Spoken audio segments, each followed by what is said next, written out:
Why is participating? Why is participating in Why is participating in a dramatic cure presents Why is participating in a dramatic cure presents Honk? Honk. Honk. honk? Honk. Honk! Important to me. Important to me. Important to me. Why is participating in a dramatic cure presents Honk important to me?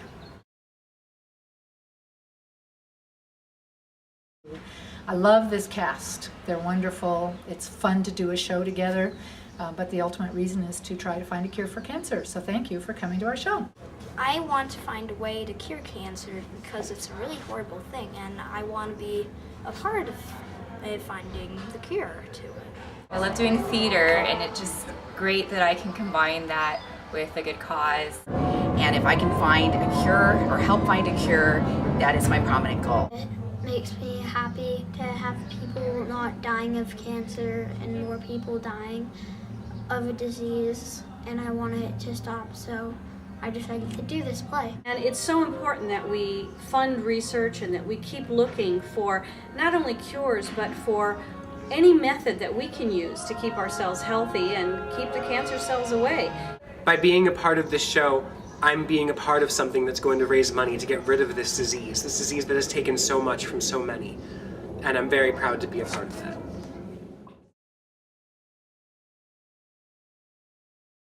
Cancer touches everyone. Honestly, it's, I think, less than 6 degrees of separation. I personally have had cancer. I'm cancer-free.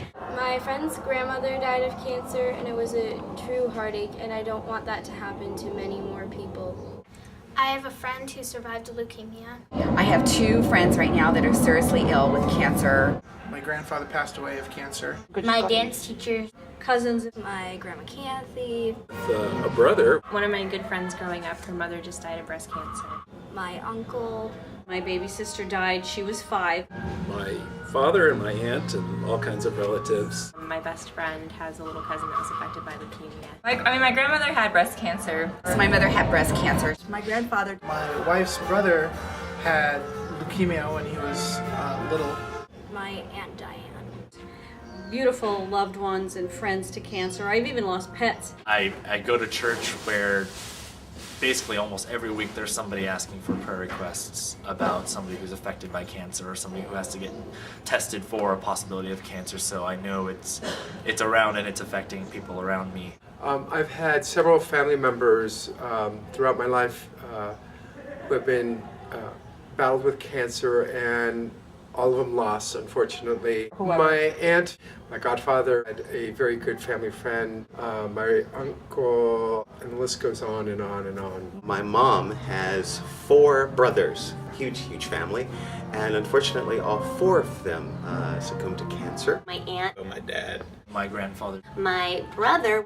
My great-grandmother. Cousin. A good friend just had some skin cancer removed. Students at my school. My grandpa. And another very dear friend is battling cancer as we speak.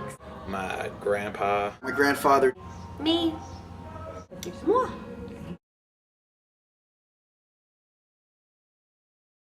Well, I dedicate my performance to my godmother, who is a brave, wonderful woman and who is also a cancer survivor. So this is for you, Tita Ba. My mother, Dot, has had cancer 3 times. She survived lung cancer and breast cancer twice. And she's still going strong. She'll be at one of the performances. Hi, Mom. And she is my inspiration for doing this show. I actually had a pair of family friends die of cancer a few years ago, so I'm kind of doing this in their memory, and just to get the awareness out there that it's more than just lifestyle choices. It's more than genetics. That it's everywhere, and it can happen to anybody. For me personally, I am honoring my aunt who has fought breast cancer. I'm doing this in honor of my father, who lost his battle to cancer 3 years ago. And if he was here, he'd be building sets with us, and he'd really get a kick out of me doing this. And I'm sorry that I started in community theater after he had passed away. So I'm doing this for my dad. I have a friend who I grew up with who had throat cancer, and I'm going to take this opportunity to dedicate my performance to him. His name is David, and he survived. So in tribute to his continued survival and the survival of others, I'm doing the show and I'm dedicating to him. Besides the message of tolerance and acceptance, it being the musical version of The Ugly Duckling, the added attraction was to remember my uncles and remember the people that are also in this battle with cancer.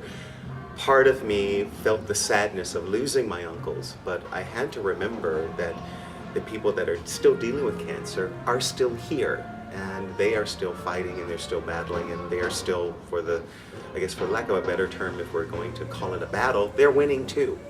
So I couldn't dwell on the loss. I could easily dwell on the people that I got a chance to talk to and send emails to and call on the phone and things like that. So that's one of the reasons why I chose to do Honk, because I'm still here, they're still here, and tragically cancer is still here, but hopefully one of us will be leaving soon.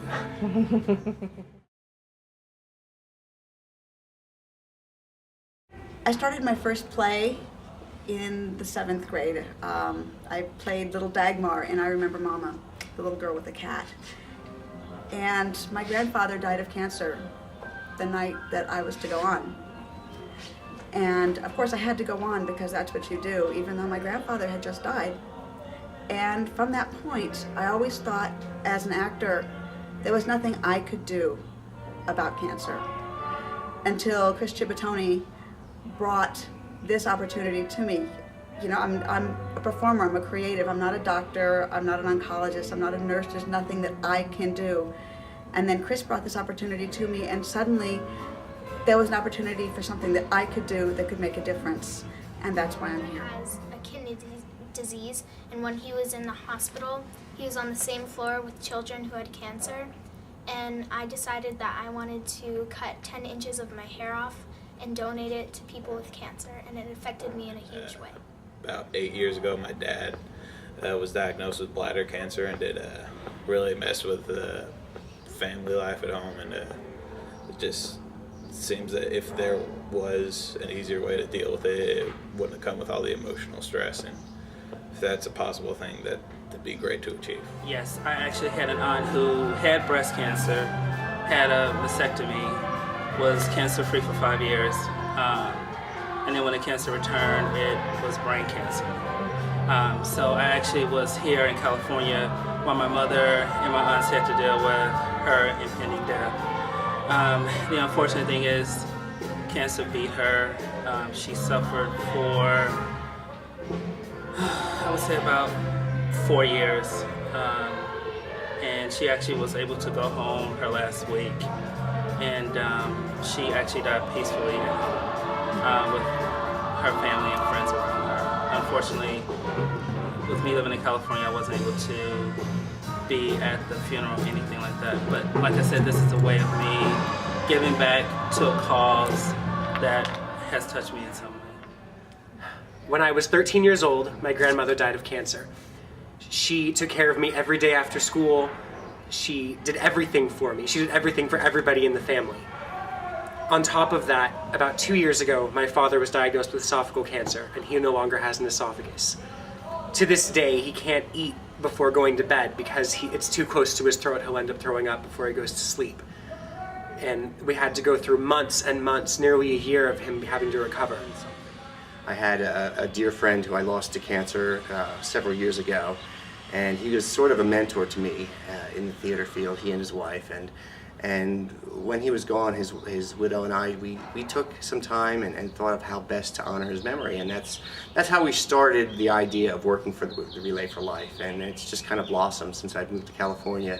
Met a lot of performers who know, feel the same way as I do about giving back to our community and our fellow man. So we felt that this was the time to do it. So we chose Honk, and here we are.